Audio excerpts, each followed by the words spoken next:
Bonjour à toutes et à tous. Merci de nous rejoindre pour ce dernier épisode de cette série, le quatrième, série dédiée aux observatoires du littoral, des îles, des côtes et des océans. Cette série se termine aujourd'hui avec un focus sur les enjeux de capitalisation de données socio-économiques et d'exploitation des données socio-économiques. Donc nous avons la chance d'avoir trois invités, Raoul, Patrick et Gaël, qui vont vous être présentés un peu plus tard. Je les remercie de s'être joints à nous, parfois à des horaires très matinaux. Voilà pour Raoul, sur lequel il est à peine 6 heures actuellement au Mexique. Comme toujours, si vous avez des questions à nous poser, merci de les faire à travers la, la, la, la- la petite icône question and answer ou questions et réponses Q&A, sur lequel Elisa est branchée actuellement et c'est elle qui va collecter vos questions et les transférera ensuite aux intervenants, à nos invités du jour. Vous savez aussi que pour la traduction, vous allez sur le petit globe et vous choisissez le canal que vous désirez, soit en français, soit en anglais. Et il y a Bellarmine qui est en train de se connecter pour pouvoir nous traduire. Euh, Comme toujours, vous le savez, je vais aller très vite puisque nous en sommes à notre dixième webinaire cette année dans le cadre de Eco-Solutions, une très belle initiative portée par l'Agence de l'eau, Rhône-Méditerranée et Corse, la Chambre de commerce de Marseille, de nombreux autres partenaires, ONG, institutions, collectivités, entreprises et le Conservatoire du littoral dont je suis le directeur de la coopération internationale et qui est une institution publique française qui achète des terrains en France pour les protéger de manière définitive. Et aujourd'hui, à la veille de notre 50e anniversaire, nous sommes désormais propriétaires de 13, presque 14% du linéaire côtier de France, de l'Hexagone et des zones ultramarines. Je vais tout de suite donner la parole à Elisa pour nous présenter le projet RECOS et ainsi que la commission de l'océan Indien. Elisa, je t'en prie. Oui, bonjour et merci Fabrice.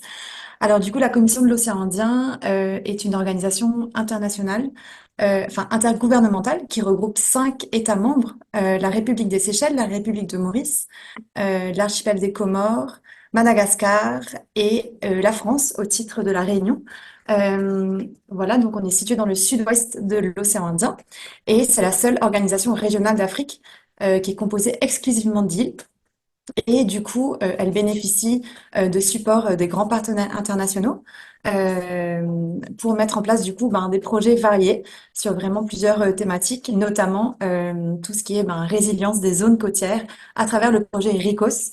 Voilà, donc qui est un projet qui est financé par l'Agence française du développement et le FAFAM et qui s'étend jusqu'en 2026 avec vraiment cet objectif de renforcer la résilience côtière des populations et des écosystèmes côtiers. Voilà. Super, merci beaucoup. Et effectivement, le soutien de l'AFD et du FEFEM est quelque chose de très important pour de nombreux projets de conservation des îles, des côtes et des océans un peu partout sur la planète. Et on a la chance, nous aussi, au Conservatoire du littoral, de bénéficier de leur support. Quatrième épisode de cette série, le premier plutôt généraliste qui a fait un état des lieux de comment initier, comment mettre en place, comment lancer et développer un observatoire du littoral. Le deuxième était plus focus sur les problématiques d'érosion côtière, de recul du trait de côte, de suivi des changements climatiques. Le troisième, la semaine dernière, était sur les enjeux de biodiversité. Et aujourd'hui, effectivement, on est sur les problématiques socio-économiques. On va aborder d'autres données, d'autres protocoles de collecte de ces données socio-éco. L'organisation, comme depuis le début, nous avons Anne qui s'occupe actuellement de la gestion du back-office, Elisa qui s'occupera de la question box, Bellarmin qui l'interprète, Victor qui a aussi appuyé l'organisation en amont et qui a contacté la plupart des intervenants. Et donc je suis l'animateur aujourd'hui en tant que coordinateur de la coopération internationale au Conservatoire du littoral. Aujourd'hui, donc, nous avons trois invités qui sont autour de moi là. Nous aurons Gaël qui va nous parler du GIP littoral aquitain à travers les indicateurs socio-économiques et la coordination à différentes échelles des actions qui peuvent être issues de l'analyse de ces données. Nous aurons ensuite un cas très intéressant et on remercie Raúl Alejandro Paz Noriega, on va l'appeler Raúl Paz, qui nous parlera de l'Observatoire du tourisme au Yucatan, qui est une zone éminemment touristique à l'échelle mondiale. Une petite pause, questions et réponses, voilà, où vous aurez, comme toujours, la parole. Merci d'envoyer vos questions dès que vous le pouvez, dès que vous en avez envie. Après, nous repasserons à une étude de cas de l'Observatoire Homme-Milieu du littoral méditerranéen avec Patrick Montfort du CNRS. Pareil, une dernière session de questions et réponses. Et on clôturera cet épisode et donc en même temps la série. Comme je vous le disais, Gaël Perrochon, Raoul Paz et Patrick Montfort sont aujourd'hui nos invités. On les remercie. Et je vais tout de suite passer la parole à Raoul pour qu'il nous dise en quelques mots qui il est et voilà, et à quel titre il intervient aujourd'hui. Raoul, please, if you want. Thank you, Fabrice. Hello to all the participants. My name is Raoul. Merci Fabrice. Je m'appelle Raoul Paz Noriega et je suis le directeur de l'Observatoire de tourisme de Yucatan et je suis secrétaire technique du Conseil de tourisme du gouvernement de l'État de Yucatan au Mexique, dans le sud-est du Mexique. Je suis économiste de formation, je suis spécialiste de statistiques et je pourrais avoir 21 années d'expérience dans le secteur du tourisme. Et je suis très content d'être parmi vous tous aujourd'hui pour parler tout à l'heure comment mon observatoire fonctionne. Merci. Nous allons passer la parole à Patrick Montfort. Patrick, merci. Même exercice. Qui êtes-vous? Pourquoi êtes-vous là aujourd'hui? Oui, bonjour. Donc, je suis directeur de recherche au CNRS dans un laboratoire hydrosciences à Montpellier. Ma spécialité de formation, je suis microbiologiste et je suis spécialiste de l'écologie des pathogènes humains dans les milieux aquatiques. Donc, je dirais la question de l'émergence des pathogènes et en relation avec le changement climatique. Et donc, en plus de cette spécialité, je suis le responsable de ce qu'on appelle un observatoire homme-milieu du littoral méditerranéen que je vous exposerai donc tout à l'heure. Merci beaucoup. Merci, Patrick. Et je vais laisser maintenant Gaël se présenter et ensuite directement enchaîner sur sa présentation. Donc, nous allons disparaître Raoul, Patrick et moi de l'écran et passer aujourd'hui, pas maintenant, la parole à Gaël pour se présenter et ensuite attaquer la présentation. Gaël, à vous. Bonjour à tous. Merci pour cette invitation. C'est un plaisir de pouvoir partager notre retour d'expérience. Donc, je travaille comme chargé de mission sur la gestion des risques littoraux au GIP Littoral. C'est un groupement d'intérêt public, donc j'expliquerai un petit peu comment fonctionne en fait la mise en réseau à une échelle régionale et au niveau local. Je suis titulaire en fait d'un master en géographie et j'ai travaillé 15 ans auparavant pour une agglomération sur toutes les questions d'aménagement de l'espace littoral et des plages. Et donc j'ai rejoint l'équipe du GIP l'année dernière. Si on peut passer peut-être voilà à la présentation.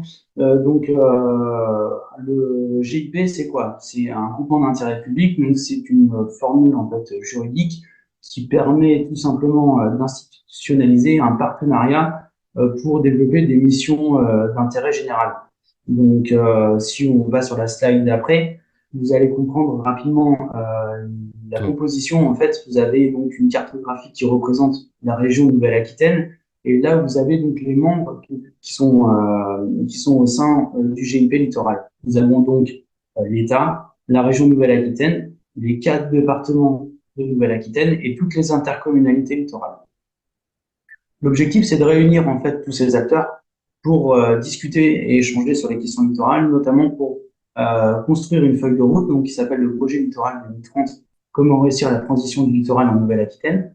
Et donc, nous, on intervient en fait en appui et en coordination et en expertise auprès des territoires sur 4 axes que sont l'attractivité, mobilité, préservation des espaces naturels, aménagement touristique et les risques littoraux.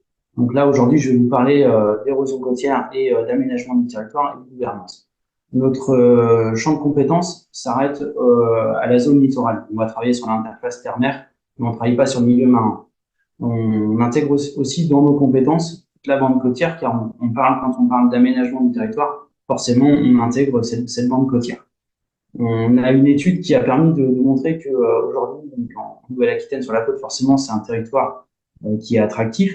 Et on a une projection de la population à l'horizon 2040, et on a 300 000 habitants supplémentaires qui devraient arriver sur les littoraux, ce qui pose des questions en termes d'organisation et des questions aussi en termes de gestion des risques.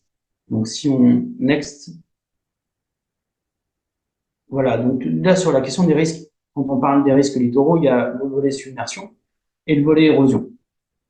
Sur le volet érosion, sur les risques en général, le risque c'est quoi? C'est en fait le croisement d'un aléa avec des enjeux. Et donc sur la côte, on a des enjeux qui sont exposés, donc on a des risques. Aujourd'hui, on a une étude de sensibilité régionale qui a été produite de manière à projeter le trait de côte à l'horizon 2050 et d'imaginer sur le trait de côte. On sait qu'on sera à moins 50 mètres d'érosion en moyenne à l'échelle Nouvelle-Aquitaine. Donc next. Si on regarde en fait cette sensibilité régionale qui a été produite, l'idée c'était d'évaluer en fait les enjeux économiques qui étaient menacés donc à 2050. Et si on ne conserve pas les ouvrages de protection, les moyens pour se défendre aujourd'hui, on estime à 600 000 logements qui seraient menacés à l'horizon 2050. Donc, partant de cet état de connaissance, l'idée aujourd'hui, c'est de développer des stratégies, comment on anticipe avec les territoires la question de l'érosion. Donc, on a un cadre national qui est issu de la loi Grenelle 2009. Et donc, depuis 2012, il y a donc une stratégie nationale. Et en parallèle, en Nouvelle-Aquitaine, on a une stratégie régionale dès 2012, ce qui a permis de décliner en fait cette stratégie au niveau local. Next. Ce qui permet donc aujourd'hui d'avoir un outil à disposition des territoires pour pouvoir construire un plan d'action pour gérer l'érosion. Donc là, à l'échelle de la Nouvelle-Aquitaine, vous avez donc la même cartographie que tout à l'heure, mais avec l'état d'avancement des stratégies locales aujourd'hui en Nouvelle-Aquitaine. Donc il y a 13 territoires qui ont des stratégies qui sont engagées de façon volontaire, soit par une commune, soit par une intercommunalité. Et donc, il y a tous les partenaires autour de la table qui se réunissent pour définir en fait les modes de gestion qui vont être adaptés aux enjeux. En effet, dans le cadre de ces stratégies, on va définir les modes de gestion, c'est-à-dire on peut avoir de la lutte active souple, comme des rechargements, ou de la lutte active dure, et par endroits, on va envisager du repli et de la recomposition spatiale, ou du repli stratégique. Donc, toutes ces questions d'érosion sont travaillées dans un programme d'action qui est décliné en 10 axes où on intègre un volet concertation, un volet amélioration de connaissances, etc. Next. En parallèle, donc là, c'est une illustration en fait de ce que je vous expliquais sur le fonctionnement d'une stratégie. Donc là, vous avez l'exemple de Lacanau, qui est la première commune à s'être engagée dans une stratégie. On voit bien que grâce à ce schéma, on a plusieurs modes de gestion. Il n'y a pas un mode de gestion unique, mais plusieurs qui sont adaptés aux enjeux. Donc là, on va avoir à la fois de la lutte active souple, mais aussi on va avoir du confortement, par exemple, d'ouvrage. C'est le choix qui a été fait notamment sur Lacanau, ce qui permet de gérer le court terme, mais en même temps d'envisager le long terme et de travailler sur de la recomposition et de la relocalisation d'équipements. Next. En parallèle, ce qui était intéressant, c'était de montrer que dans ce cadre en fait régional, donc il y a cet outil stratégie locale, mais en parallèle, il y a d'autres outils qui existent, comme par exemple l'aménagement du territoire et l'aménagement durable. On a donc dans les années 70-80 la MIACA, c'est une mission interministérielle d'aménagement de la côte aquitaine, qui a consolidé ou retravaillé l'offre touristique sur les stations balnéaires, telles qu'on les connaît, Lacanau, Mimizan, Biscarrosse. Et en 2009-2013, on a repensé, requalifié cette offre touristique et on a développé un référentiel d'innovation, ce qui permet notamment aux territoires de s'engager dans des démarches. Donc là, aujourd'hui, on a 16 communes qui sont engagées dans des démarches. Quand on parle d'aménagement, on dissocie le volet plage du volet station. La plage, on va avoir effectivement une entrée mobilité, sécurité, mais on reste à l'échelle d'une plage. Quand on pense à la station, on repense la station dans son fonctionnement, le devenir de la station. Quelle offre touristique on va développer? Donc pour ça, il y a un référentiel qui existe. Si on passe à la diapo suivante, next. On a un référentiel qui existe qui permet, en fait, via tous ces items, donc c'est tous les sujets qui vont être travaillés dans une candidature d'aménagement durable des stations, et on va effectivement s'interroger sur comment on va préserver l'environnement, quel type de tourisme on veut, comment on gère les risques sur ces zones-là, quelle mobilité, etc. Et donc la question du risque, elle revient également dans les projets d'aménagement. Donc il faut qu'il y ait une articulation entre ces deux outils, ces deux démarches, stratégie locale et aménagement. Next. Et donc l'intérêt de la présentation, c'était également de vous montrer en fait cette articulation-là au travers de l'exemple de la Lacanau. Tout à l'heure, je vous ai montré les différents modes de gestion qui ont été validés par les partenaires. Et donc, on va retrouver également dans le projet d'aménagement de la ville de Lacanau. Donc là, vous avez un projet qui est dimensionné en 3 phases, parce que effectivement, la collectivité ne peut pas s'engager sur tous les fronts et engager tous les travaux d'un coup. Donc, il y a eu un travail de phasage qui a été fait. Et ici, on va donc avoir une recomposition en fait de la ville qui va travailler sur le long terme. Là, aujourd'hui, l'objectif, c'est de protéger avec cet ouvrage à l'horizon 2050 pour pouvoir anticiper et du moins travailler le long terme avec de la relocalisation, par exemple, d'équipements.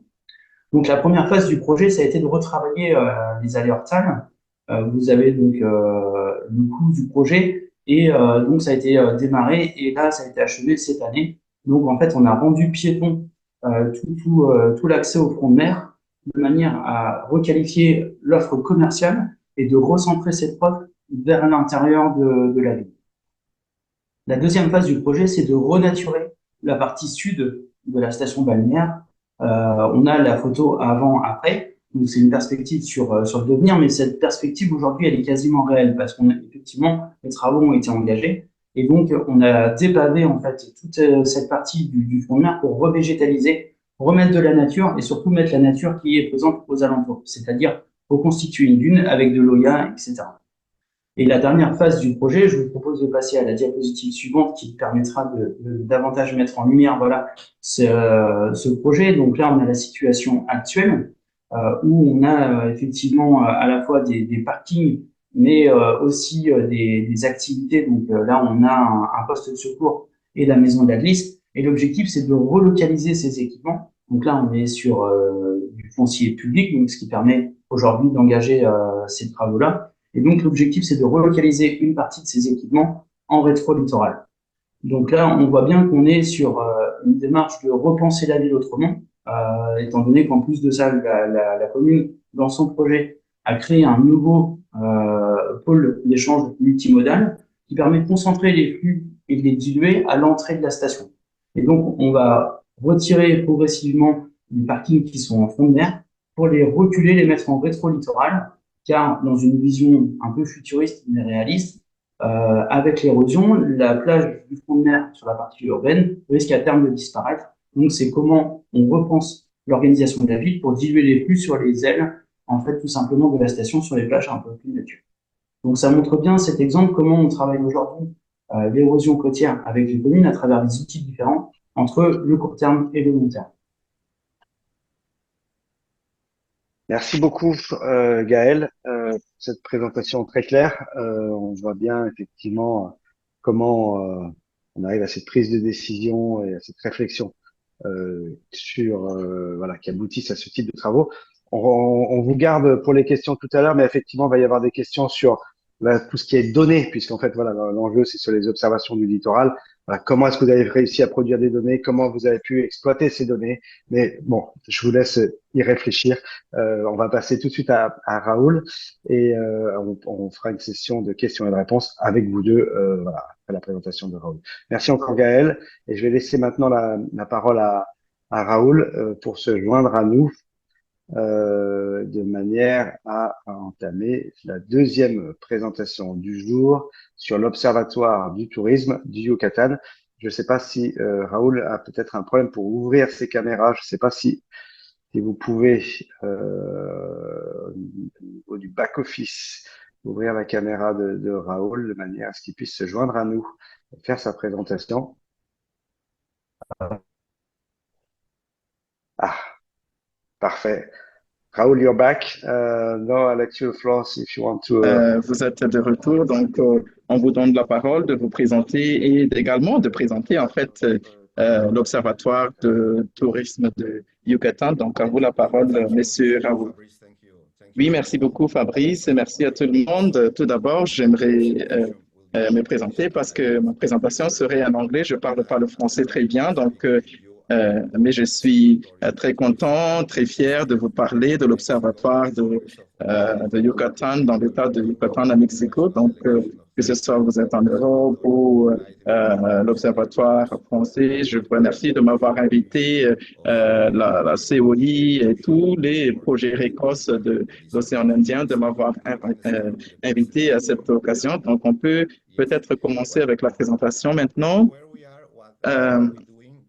En fait, c'est pour ce dernier webinaire, c'est pour l'aspect économique de l'observatoire. Nous sommes un observatoire local dans l'État de Mexico qui se trouve dans le sud-est de Mexique, dans le péninsule de Yucatan. Donc, tout d'abord, je vais parler de mon État qui se trouve dans le sud-est de Mexico, dans le nord de la péninsule de Yucatan. Il a une frontière entre le nord et l'est du Golfe de Mexique. En fait, ça fait partie des zones les plus intéressantes à visiter au bord de cet État. Donc, nous nous trouvons dans le nord et nous partageons la frontière peut-être à 40 000 kilomètres carrés. Et donc, nous avons un climat tropical semi-sec et semi-humide également pour le tourisme à Mexique, donc avec une température de 25 à 39 degrés. Notre économie qui se trouve dans le service tertiaire, nous avons une population d'environ et nous sommes un des États de Mexique et le tourisme, ça fait partie du PIB du pays, en fait. Pourquoi l'Observatoire de tourisme Yucatan? Pourquoi c'est un endroit touriste? Parce que nous avons tellement de ressources touristiques, nous avons le capital, mais également le port de développement de tourisme, du secteur de tourisme, à environ 6 700 chambres et nous avons environ 2,4 millions de visiteurs et nous sommes très connus, très célèbres pour Chichen Itza, c'est-à-dire l'un des sites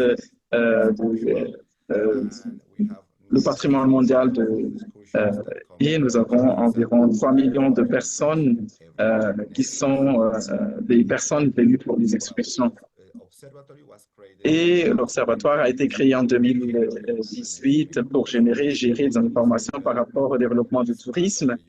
Et ça fait partie du Conseil de tourisme, secrétariat de tourisme de Yucatan, qui est intégré pour la participation des secteurs social, académique, privé, public liés au secteur de l'industrie.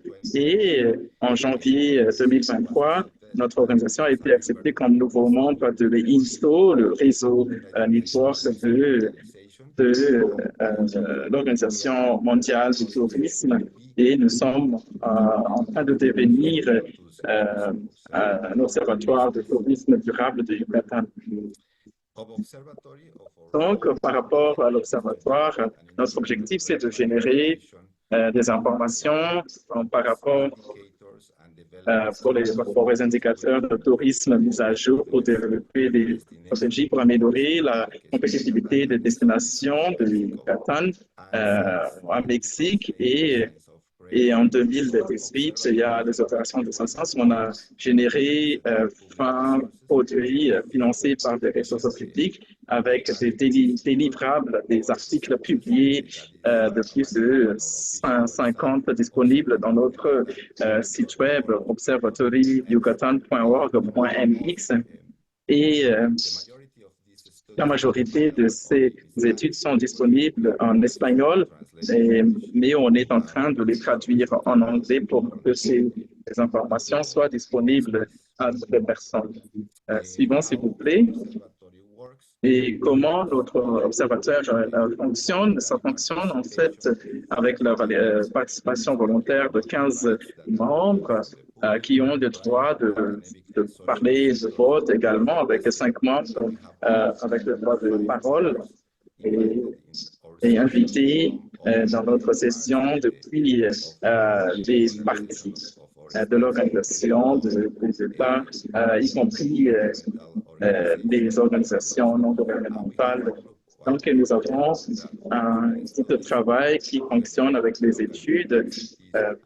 Vous avez les universités locales et la présidence de cet observatoire est sous le conseil de tourisme de Yucatan et le secrétariat de tourisme de Yucatan.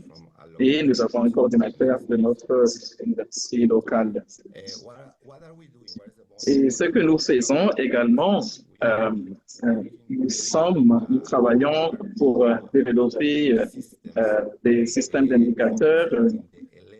Nous nous focalisons sur les 11 composantes clés du tourisme, de l'organisation du tourisme, marqué comme obligatoire à développer pour tous les observatoires de tourisme. Donc voilà les 11 éléments clés en fait par rapport à la saisonnalité du tourisme, l'emploi, la destination, l'avantage, la gouvernance, la certification locale, la gestion de l'énergie, gestion de l'eau, et puis la gestion des déchets de l'eau et la gestion des déchets solides, l'accessibilité et l'action climatique. Et nous avons environ 200 indicateurs pour chacun de ces éléments clés. Il y a 4 catégories. Il y a économique, sociale, environnementale et gouvernance comme aspect de durabilité divisé dans ces 4 catégories. Et ces indicateurs viennent également de nos bureaux ou de nos membres et publiés dans notre site web chaque mois pour chaque 6 mois. Ça dépend de la saisonnalité des indicateurs et nous travaillons pour avoir un développement de ces systèmes d'indicateurs également.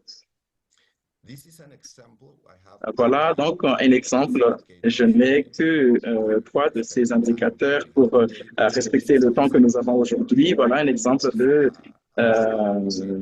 l'arrivée des touristes par unité. Voilà les indicateurs. Nous avons un système spécifique pour faire le suivi des arrivées de touristes dans les hôtels, dans l'État de Yucatan. C'est un système de suivi, d'enquête, en fait, avec plus de 55% des chambres dans les États qui sont occupées. Ce n'est pas un recensement, mais ce qui est important, c'est la participation dans ce système des volontaires des hôtels. Donc, nous pouvons modifier cela par rapport au nombre de touristes qui arrivent dans l'État. Par exemple, l'année dernière, en 2023, le nombre était de 2,4 millions de visiteurs.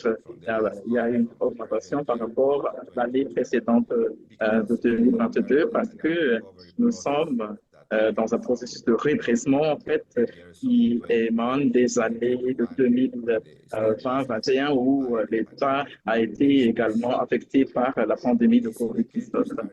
Ces indicateurs sont divisés de tourisme local et international qui vient de nombre de touristes et de visiteurs qui passent au moins une nuitée dans l'État. Donc ça, c'est un exemple de séjour par nuitée. Donc voilà la proportion la plus grande par rapport au tourisme parce que c'est plutôt tourisme local que international parce qu'il y a 1,5 million de visiteurs l'année dernière. Et puis, pour les touristes internationaux, par rapport à leur arrivée, il y a 500 000 visiteurs internationaux qui arrivent, viennent visiter. Tout d'abord, ils proviennent des États-Unis, du Canada, et il y a une proportion de l'Europe et du reste de l'Amérique latine, ou également d'autres continents. Donc, voilà les statistiques suivantes.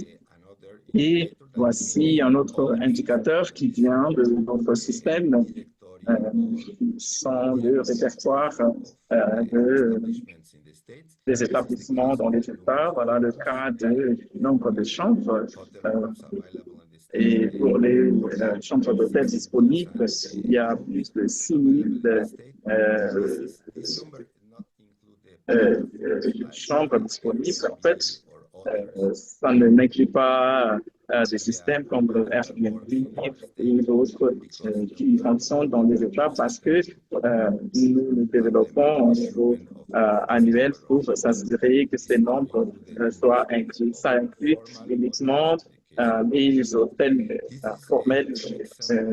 Donc, voilà donc les exemples que nous avons. Nous travaillons beaucoup plus en matière des indicateurs environnementaux. Nous développons ensemble par rapport au secrétariat de tourisme durable de l'État de Yucatan parce que nous avons beaucoup de ressources naturelles, les mangroves dans les côtes et nous développons actuellement une loi locale par rapport au changement climatique et maintenant nous élaborons un système spécifique par rapport à ces indicateurs. Vous pouvez vérifier tous ces indicateurs en fait dans notre site web. Nous avons des outils disponibles en anglais et tous les rapports annuels que nous avons envoyés au niveau des Nations Unies pour avoir plus d'informations sur l'Observatoire. Voilà donc ma participation. Merci beaucoup de votre attention. Merci beaucoup, Raoul, pour cette présentation très claire. J'espère que vous entendez la traduction. Voilà. On va commencer par poser quelques questions justement à Raoul Paz qui nous sont parvenues sur pourquoi la création de cet observatoire. Qu'est-ce qui a été à l'origine de la création? Est-ce que c'est un choix politique? Est-ce que c'est un choix économique porté par les acteurs économiques? Qui a poussé à la création de cet observatoire du tourisme?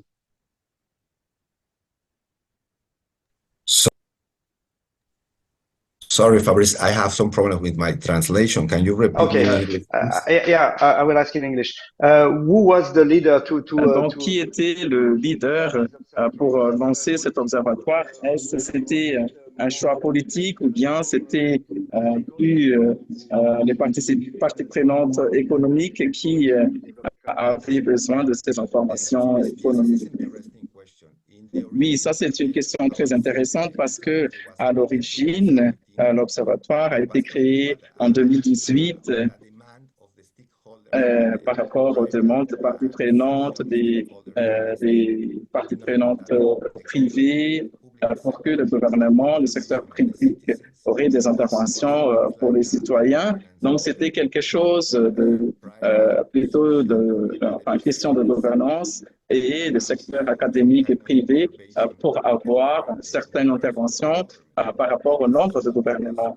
Donc, ça, c'est très bien parce que ils peuvent demander, ils peuvent avoir des recommandations ou ils peuvent partager aussi les expériences de sites sociaux.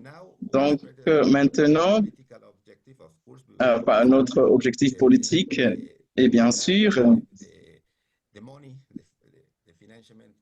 enfin, le financement vient du gouvernement aux premières étapes, mais le secteur privé maintenant participe pour faire ces projets. C'est une combinaison. Merci. Je vais demander aussi à Gaël de se joindre à nous puisque j'ai quelques questions concernant le GIP. Gaël, pour le GIP, vous avez beaucoup insisté sur ce lien effectivement entre le passé de la mission MIACA et aujourd'hui cette évolution par rapport aux impacts du changement climatique et cette nécessaire adaptation. On a assez peu parlé des problématiques de données. En ce qui concerne l'Observatoire de la Côte-Aquitaine, enfin le rôle d'Observatoire à travers le GIP, la question qui m'est posée, c'est est-ce que ce sont des données que vous produisez pour, à la base d'études, prendre des décisions, ou est-ce que c'est des données que vous collectez auprès des ensembles des producteurs de données universitaires, etc., etc. Alors, en effet, je me suis concentré sur la gouvernance et les membres du GIP. J'ai parlé essentiellement des territoires, mais on a de nombreux partenaires, dont l'Observatoire de la Côte Nouvelle-Aquitaine, qui est constitué à la fois du BRGN et de l'ONF. Et en fait, ils participent directement donc à la production de données. Ils en produisent eux-mêmes et ils sont aussi garants de une capitalisation de cette donnée. Donc, chaque territoire, dans le cadre des stratégies, par exemple, sur l'axe 1, a pour objectif d'améliorer la connaissance sur le volet érosion. Et en même temps, il y a donc aussi une vision plus globale, donc régionale, de cette érosion. Donc, il y a des observatoires à la fois au niveau local, mais il y a aussi un observatoire au niveau régional. Nous, on intervient pour surtout la mise en réseau et de garantir en fait une cohérence régionale. On produit rarement des études, mais on a quand même participé à la sensibilité régionale que je présentais tout à l'heure, qui date donc de 2014 et qui a été réactualisée en 2018 pour la Charente-Maritime. Et en fait, cette sensibilité régionale, c'est une des pièces maîtresses de la stratégie régionale. On a un guide méthodologique d'action locale, mais en parallèle, il y a cette étude sensibilité qui permet d'avoir une vision globale de l'érosion. Merci beaucoup. I'm coming back to ask a new question. Je reviens encore une fois à Raoul. Lorsque vous avez commencé à créer en 2018 cet observatoire, est-ce que vous avez commencé à partir de scratch ou bien ou à d'autres expériences? Parce que je vois que ça a aidé, ça a changé l'organisation touristique à votre côté. Donc, quel type de plateforme, quel type de données et de protocoles ou est-ce que vous avez dû inventer tout en fait, créer tout? In the same J'ai une sense, autre question en français par rapport aux indicateurs, mais permettez-moi d'expliquer que on a créé l'observatoire, que nous avons des indicateurs à partir d'un système national pour le cas de Mexique qui a suivi des normes internationales, surtout pour le nombre d'arrivées de touristes dans un système d'outils de données par rapport aux autres États ou d'autres destinations touristiques au Mexique, mais il faut développer à partir des indicateurs locaux, en fait, du côté des zones, des organisations de tourisme. Pour faire partie de cette organisation, il fallait développer un rapport informel et nous avons l'engagement aux zones clés que nous avons actuellement pour les indicateurs. Par exemple, au niveau environnemental, nous avons 3 années pour développer cet indicateur pour avoir cet objectif et de continuer pour l'Est. Donc, tout ça, ces indicateurs sont basés aux normes, recommandations internationales qui doivent être domestiquées en fait à la réalité locale dans chaque destination, dans chaque ville, dans chaque région pour le cas de Yucatan par exemple. Et une autre question pour Raoul et après je vais poser une question. Comme vous l'avez dit, pour l'instant, je n'ai pas encore vu les indicateurs liés à la biodiversité ou à l'environnement ou par rapport à la sécurité. Et maintenant, vous savez très bien que pour la sécurité, sont de plus en plus importants. Donc, vous avez dit que le Yucatan est un donc, nous sommes très intéressés sur ça. Est-ce que vous avez pu développer des indicateurs dans ce sens en matière de sécurité, biodiversité environnementale? Oui, bien sûr, nous nous focalisons tout d'abord parmi les 11 éléments clés, ça inclut la biodiversité, l'environnement, le changement climatique et l'énergie renouvelable, par exemple. Mais pour le cas de la sécurité, c'est plutôt des indicateurs sociaux sur le point de focalisation de l'Organisation touristique des Nations Unies. Donc, on peut avoir beaucoup de tourisme de sécurité parce qu'on a d'autres destinations qui fait partie de notre secteur. Mais pour le cas de la sécurité, c'est très important. Nous avons des indicateurs de sécurité du gouvernement de l'État qui travaillent pour la corporation et nous sommes en train de planifier l'observatoire et il faut développer ces indicateurs depuis les établissements de tourisme et des services de tourisme. Ce n'est pas général, mais il faut se focaliser sur le tourisme. Merci beaucoup. J'ai une autre question maintenant. Question pour Gaël. Oui. Oui, alors une question pour Gaël. Donc, comment les populations locales accueillent ces projets de relocalisation? Est-ce qu'il y a des relocalisations de quartiers résidentiels ou logements qui sont envisagés sur la côte aquitaine? Alors, effectivement, avant de parler peut-être juste de la relocalisation, on peut parler de l'acceptation du risque, de la sensibilisation au risque, etc. Effectivement, ce volet communication, il est très important, on en a tous conscience. Il est inscrit dans le cadre des stratégies, donc ça fait l'objet d'un axe spécifique où on demande aux collectivités justement de sensibiliser la population et en même temps aussi de communiquer sur les actions qui sont mises en place. On parle de la relocalisation parce qu'effectivement, il y a la question de l'acceptabilité sociale. Par exemple, le fait de recharger une plage va peut-être aussi engendrer des crispations chez certaines personnes. Donc, en fait, ces questions-là, elles sont intéressantes.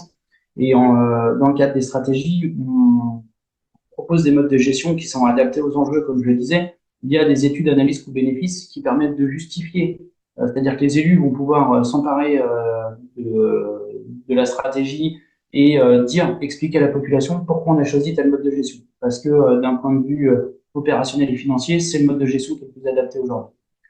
Sur la question de la relocalisation, aujourd'hui, on voit que c'est plus facile de faire de la relocalisation sur des enjeux qui sont diffus, sur des enjeux isolés, comme par exemple un poste de secours. Aujourd'hui, on sait faire, hein, sur une plage, on a de l'érosion, on relocalise un poste de secours. Quand on commence à parler de relocalisation d'habitat, surtout sur des habitats denses, c'est ce que j'expliquais tout à l'heure pour le cas de Lacanau. Le trait de côte à l'horizon 2100, c'est environ 1200 logements qui sont concernés, c'est 300 millions d'euros. Donc on sait bien que ces sujets-là, même si on commence à les traiter aujourd'hui, ça va prendre du temps. Ça va demander aussi beaucoup de moyens financiers.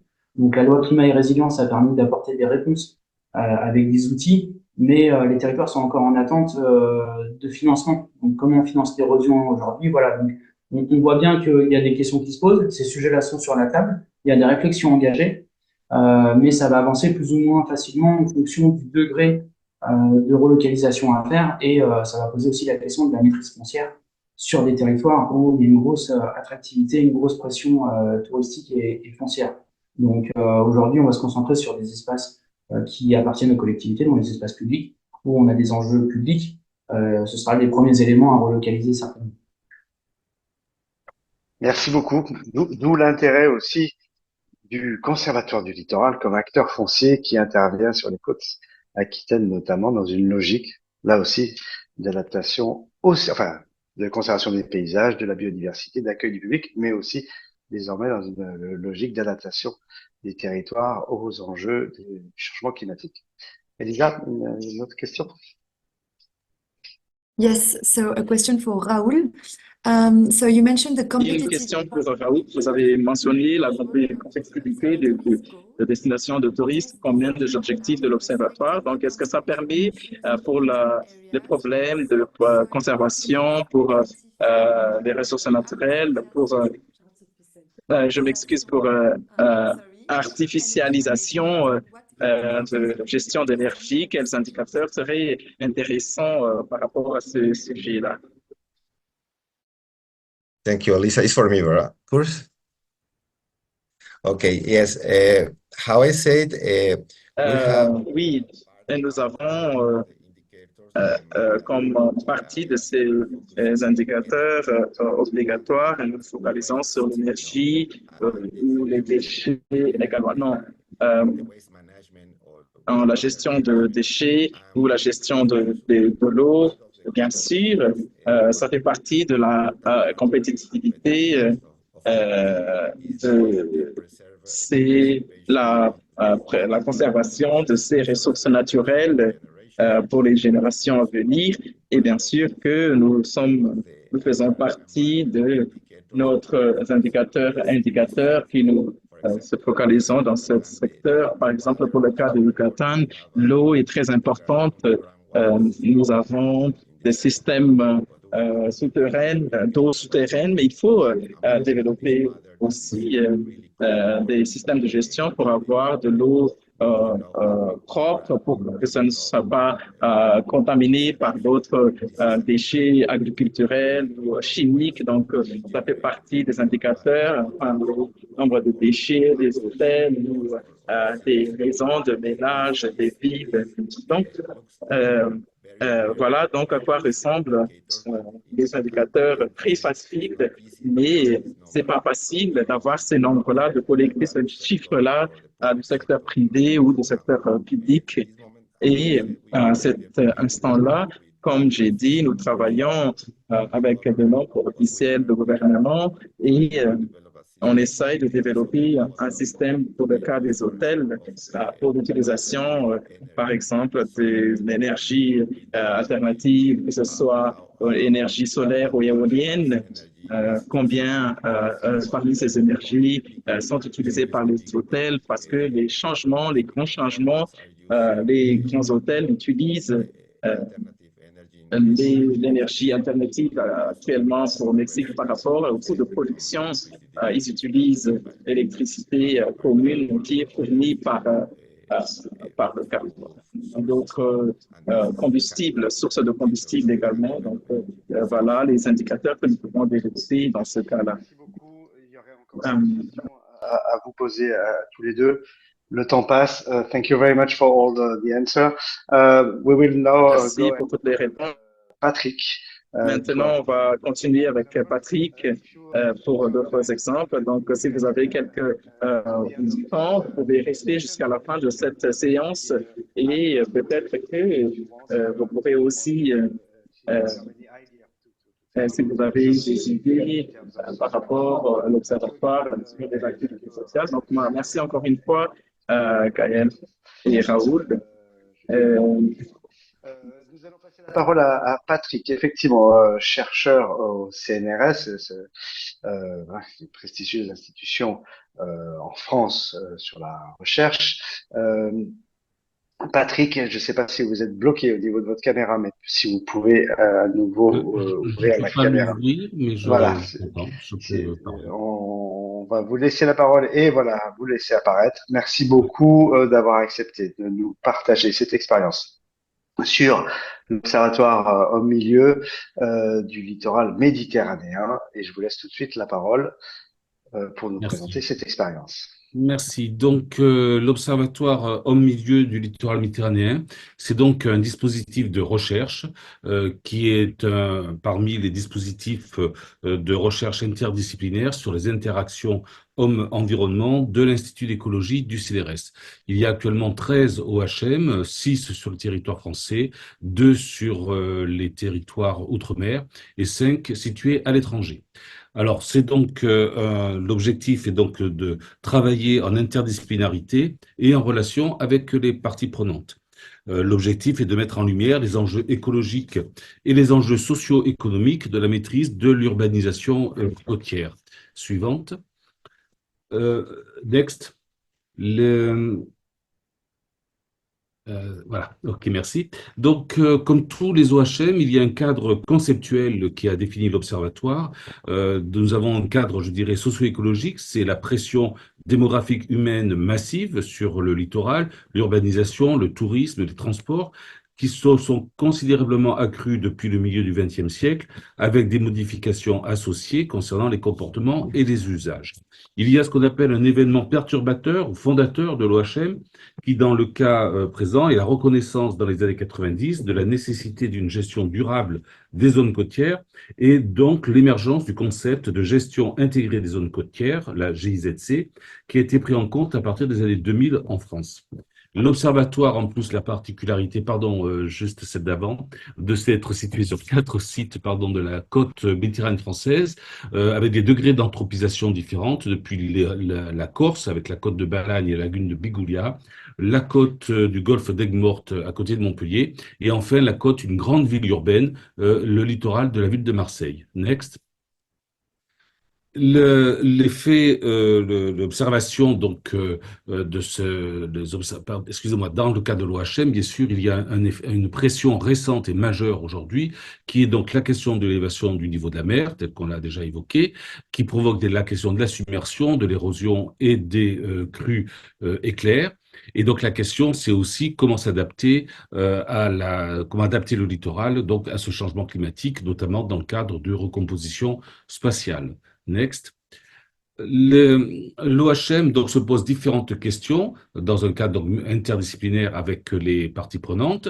Ces questions portent sur différents aspects, que ce soit la qualité de la vie des populations côtières, les questions de qualité de l'environnement en relation avec la santé, les questions des risques et le fonctionnement des territoires, la question des services écosystémiques et des aménités côtières, ainsi que l'aménagement et la protection des espaces et de l'environnement. Nos zones d'observation plus particulières sont des objets du littoral, particuliers du littoral, que peuvent être bien sûr les plages, les ports, les lagunes côtières et les aires marines protégées. Next. Donc, comment fonctionne l'OHM? Eh bien, l'OHM va permettre de réunir différents scientifiques de différentes disciplines, que ce soit l'écologie, des juristes, des sociologues, etc., en relation donc avec les parties prenantes. Les questions des scientifiques vont être en interrelation avec les questions des parties prenantes, et donc l'OHM va participer à financer ou à aider à des financements de projets scientifiques. Il organise surtout des séminaires annuels scientifiques dans lequel qui sera ouvert à toutes les parties prenantes. Il va aussi avoir comme rôle de bancariser l'ensemble des données qui sont produites sur l'OHM afin de les mettre à disposition.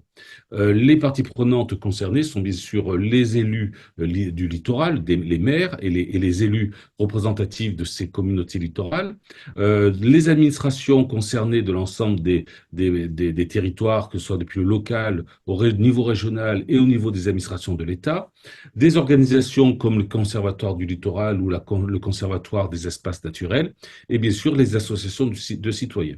Tout cela devant essayer de participer à une aide à la décision vers les élus qui doivent bien sûr prendre des décisions in fine.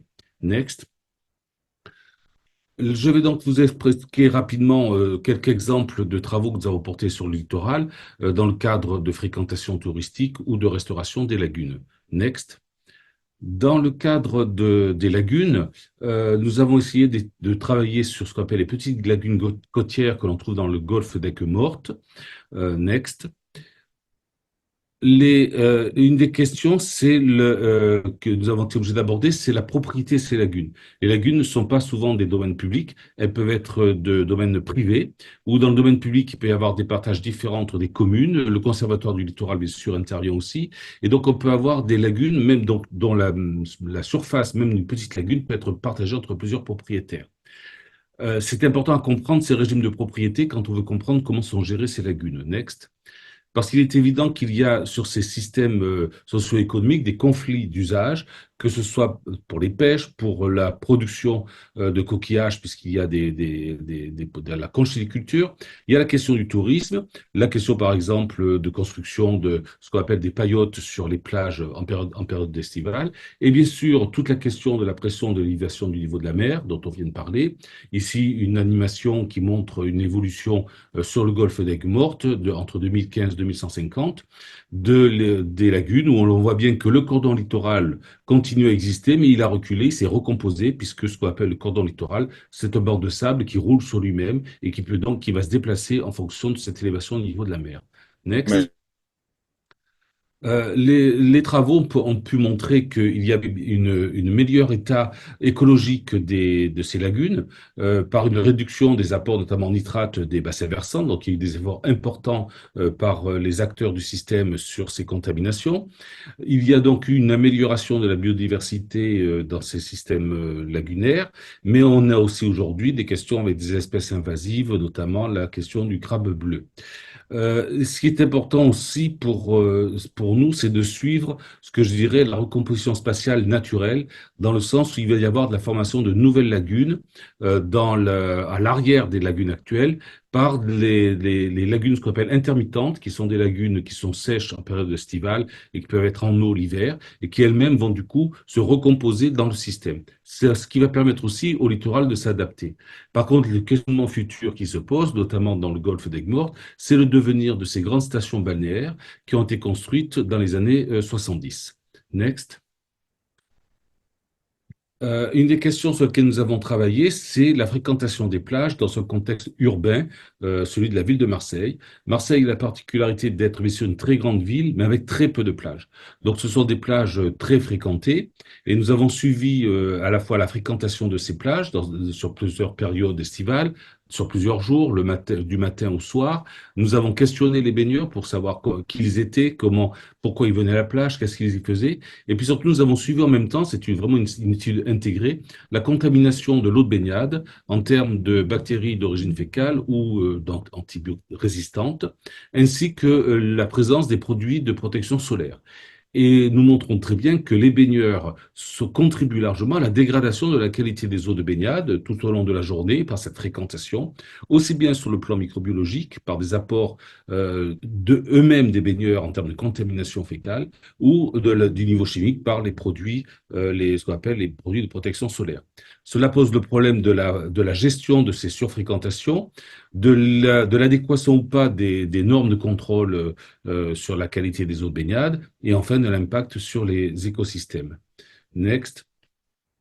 Dans la question qui peut se poser sur de grandes cités balnéaires qui ont été construites, vous avez ici Port-Camargue, et un peu au fond de cette photo à gauche, vous avez d'ailleurs la Grande Motte. Donc ce sont deux grandes stations balnéaires. Port-Camargue, c'est plus de 5000 anneaux, c'est la première marina en Europe, c'est la seconde au monde. Situé à côté se trouve le plus grand camping d'Europe avec 4600 places. Et cette zone de Port-Camargue jusqu'à la Grande Motte, qui est très petite, on va dire sur 50 km de côte, c'est un des spots en France le plus important, avec 6 millions de touristes en période estivale et 300 000 en pic de fréquentation. Euh, donc plusieurs questions se posent dans ces ports, et nous avons pu, next s'il vous plaît, contribuer par nos études à faire améliorer d'abord la question de la gestion des sédiments dans ces ports, puisqu'il faut de temps en temps les draguer et qu'ils sont contaminés par des produits chimiques, la question des bateaux et des zones techniques. Donc comment, suivant la qualité de ces sédiments et de leur contamination, on pouvait améliorer leur gestion une fois qu'ils sont sortis, en fonction de la réglementation. Expliquer la qualité microbiologique de l'eau du port, puisque là aussi, on a pu montrer l'origine de cette contamination, aussi bien humaine, oiseaux ou chiens, et le port a pu établir un service gratuit de pompage des eaux grises et des eaux noires sur les bateaux qui stationnent dans le port. Normalement, il est interdit, bien sûr, de rejeter dans le port. Le problème, c'est qu'aujourd'hui, ces bateaux se transforment de plus en plus en Airbnb non déclarés, puisque c'est pas autorisé. Et donc, la question, bien sûr, on peut se retrouver avec des déchets qui se mettent dans le port. Donc, le port a préféré récupérer directement les déchets plutôt que de les laisser partir dans l'eau. Enfin, des études importantes ont été faites sur, là aussi, la fréquentation touristique entre les touristes résidents sur place, mais pas les touristes, les résidents sur place et la part des touristes et leurs attentes. Next. Le dernier challenge que nous avons actuellement, qui est important pour nous, c'est dans le cadre donc de cette gestion intégrée des zones côtières, est-ce qu'il y a des solutions innovantes pour traiter les problématiques actuelles, dont l'élévation du niveau de la mer et l'adaptation à cette élévation.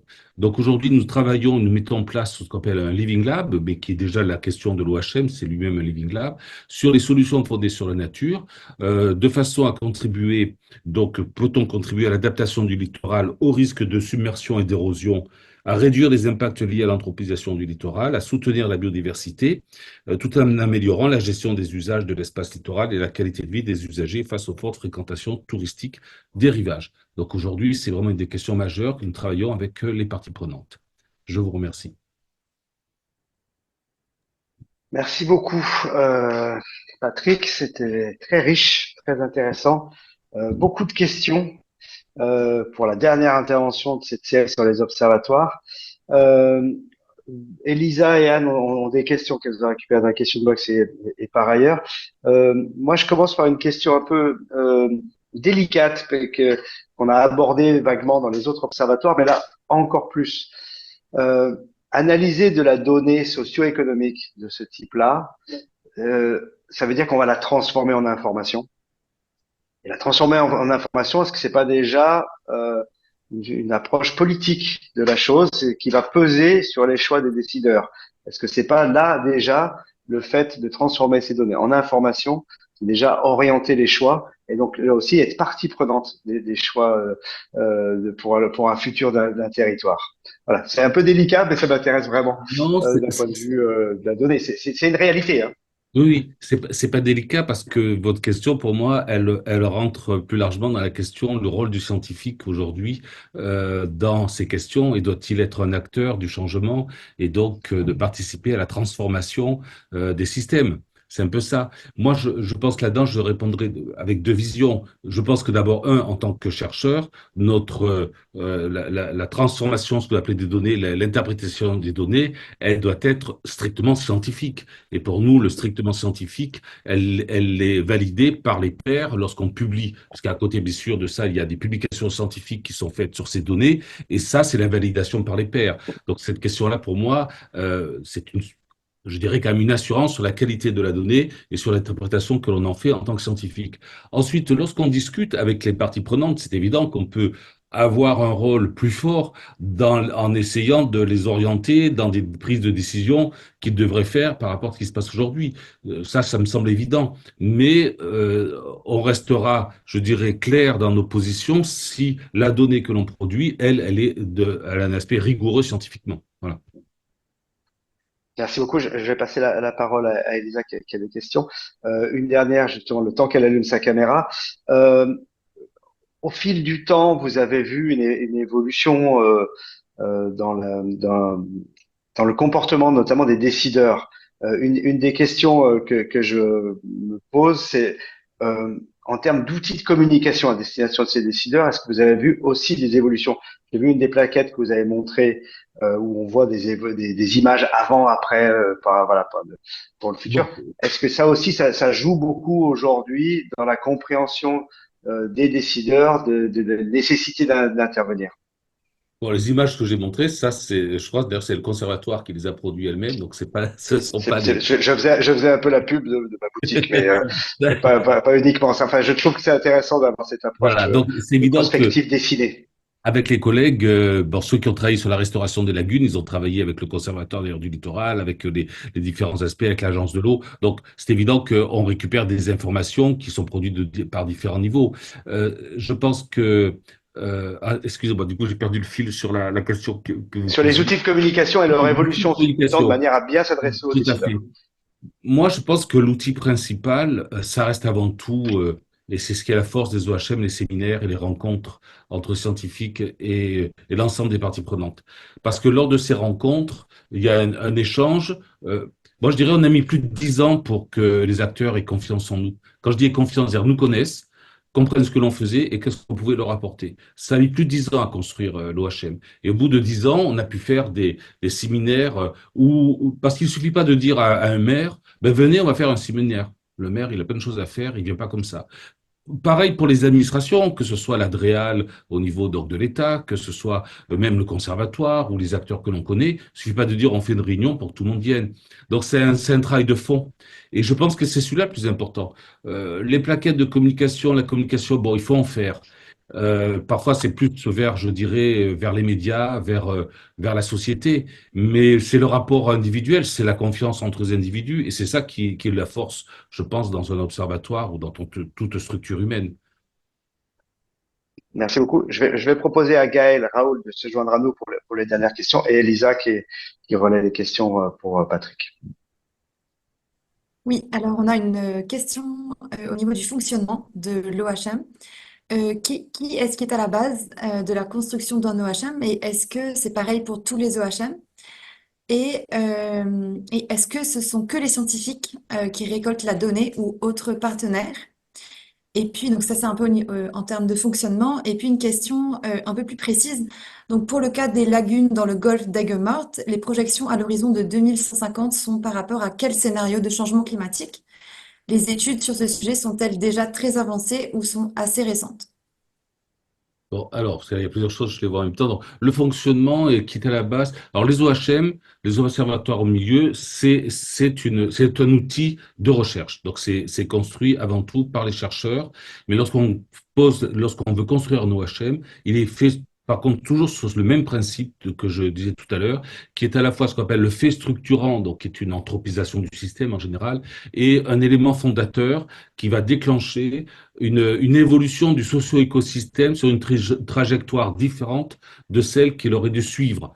Alors, je peux donner un exemple, par exemple, parfois qui est plus parlant, par exemple même sur le littoral, si vous prenez une petite ville comme La Ciotat, à côté de Marseille, qui était une ville de chantier naval, avec un socio-écosystème relié à cette activité, le jour où on arrête le chantier naval, on a changé la trajectoire de socio-écosystème par un impact aussi bien sociologique, économique, et du coup sur l'écosystème lui-même. Donc c'est ça le principe des OHM, et ils sont pas tous seuls sur le littoral. Donc ils sont construits par les scientifiques. Bien sûr, lorsqu'on va le proposer, parce que le CNRS accepte ou pas, il suffit pas de dire qu'on veut en faire un pour que l'institution l'accepte. Il faut montrer qu'on a aussi en relation des parties prenantes qui sont intéressées à nous suivre dans cette aventure, j'allais dire. C'est comme ça que cela se fait. Donc aujourd'hui, il y a plusieurs OHM, il y en a d'autres qui sont encore en prévision, que ce soit à l'international ou en Europe. Oui, pour les projections, le cas du golfe d'Aigues-Mortes, bon, ça c'est une projection, un scénario qui a été fait par le Conservatoire du littoral. La question est trop précise, ça je ne le sais pas, je ne pourrais pas répondre sur quel scénario elle a été fait exactement. Par contre, ce qui est sûr, c'est qu'aujourd'hui, on voit déjà les effets, hein, comme partout sur les littoraux. Aujourd'hui, on a une régression côtière qui est énorme. On a perdu énormément de plages et de sable sur un littoral qui est très sableux et qui a vraiment reculé. Donc, ces scénarios vont très vite. Et aujourd'hui, on a même des ouvertures, ce qu'on appelle du cordon littoral, qui se font l'hiver au moment des grandes tempêtes. Et bon, on les comble l'été, mais voilà, on est déjà dans des scénarios qui avancent très vite quand même. Merci beaucoup, Raoul.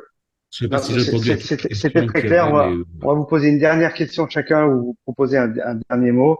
I will ask the last question to Raoul and maybe after On to va Gaël. poser la dernière question à Raoul. Raoul, j'ai vu que... No, it's me. I don't know. Raoul, Est-ce qu'il est là? Raoul, vous êtes là? J'ai vu que vous avez fait une étude sur la satisfaction des touristes. Est-ce que vous avez le sens de cette satisfaction de communauté locale, en fait, par rapport à nous en France, à Paris et même dans le sud de la France? On a cette pression sur le tourisme est très, très importante. Donc, on est intéressé par rapport à l'impact économique. Donc, est-ce que vous avez ces deux types d'études de satisfaction par rapport aux touristes et les communautés locales? Puis, la dernière enquête par rapport à cette satisfaction du côté de communauté, c'est un nouveau perspective parce qu'il fallait incorporer cette étude parce que nous avons un des indicateurs aux côtés des secteurs clés Euh, Ça, c'est un des secteurs très importants pour mesurer les impacts du tourisme au niveau de communautés locales parce que nous avons le niveau de satisfaction des touristes de l'année précédente, mais maintenant, nous nous focalisons sur l'aspect touristique, sur comment ils sont satisfaits des services, mais pas du côté des communautés locales. Donc, c'était la toute première enquête sur la satisfaction des communautés locales. Donc, on a fait ça pour le site de Magical en Mexique et je suis très surpris parce que 54% de la population est satisfaite de tourisme. Donc, parce que le reste de la ville, c'est environ 80-90% parce que la raison il y a des impacts négatifs de l'arrivée de touristes au niveau des activités locales et tout ça. Et puis le niveau des prix augmente également. Ça, c'est une autre conséquence économique également. Oui, c'est un outil très important. En fait, cette enquête, cette recherche a pour trouver le meilleur équilibre entre le tourisme et la qualité de vie des communautés locales. Mais merci beaucoup de cette réponse, Gaël. Une question sur le GIP. Aujourd'hui, vous qui êtes en prise directe avec les élus locaux et les communautés, est-ce que vous avez maintenant l'impression que tout le monde est d'accord et a bien compris les impacts du changement climatique? Et est-ce que les gens sont prêts aux changements et aux évolutions nécessaires qui parfois devront être un petit peu radicales? Pour répondre à la première question, effectivement, comme je le précisais, en fait, toutes les intercommunalités, en fait, elles sont membres du GIP, donc forcément, la feuille de route, elle est reconstruite. Tous les cadres régionaux ont été validés avec l'ensemble des membres, donc on arrive effectivement à un consensus, notamment sur les stratégies et par définition sur la méthodologie, les outils qui sont proposés. On voit bien, comme je l'ai montré sur la cartographie, on a 13 stratégies locales qui sont engagées au niveau régional. Quasiment tous les territoires qui ont identifié des enjeux avec des zones à risque se sont emparés de cet outil-là et sont inscrits dans la stratégie. Donc on voit bien qu'on a une adhésion sur ce sujet-là. Et effectivement, aujourd'hui, personne ne peut nier le changement climatique. Et on a donc à l'échelle Nouvelle-Aquitaine deux sujets, donc deux risques, l'érosion et submersion. L'érosion 2013-2014 avec les fortes tempêtes qu'on a connues, un taux de recul très important, et submersion, la tempête Xynthia en Charente-Maritime.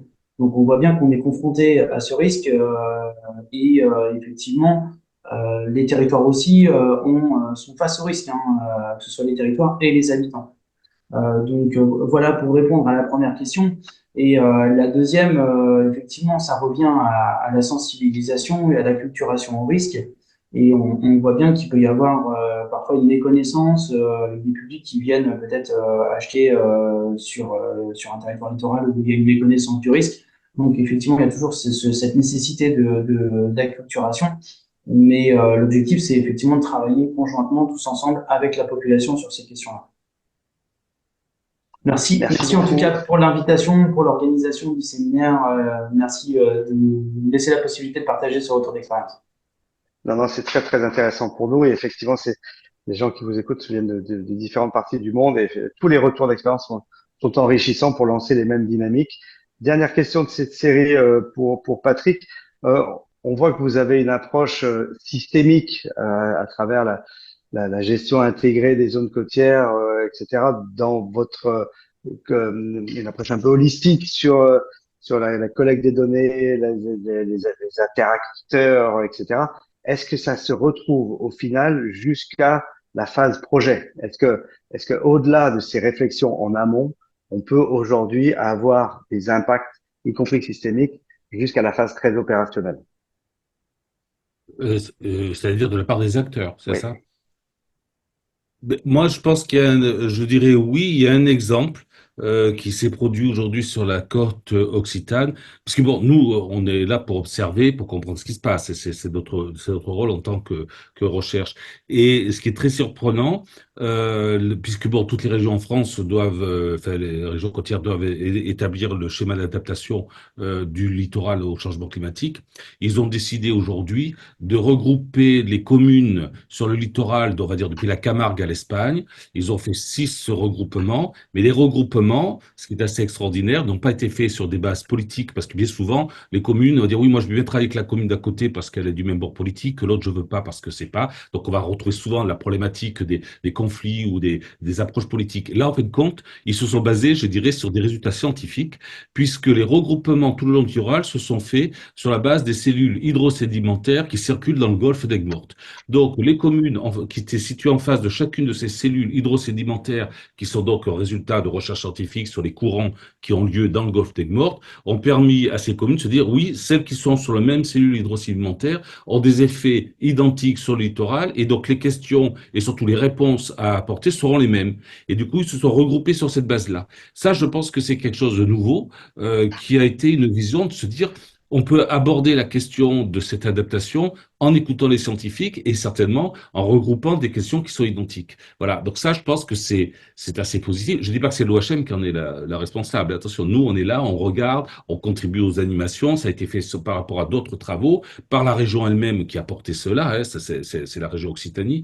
Mais c'est vraiment quelque chose on peut dire, oui, les résultats des scientifiques et ce que les scientifiques ont dit ont pu servir aux acteurs pour voir une façon justement de la gestion intégrée des zones côtières, de vraiment la mettre en œuvre.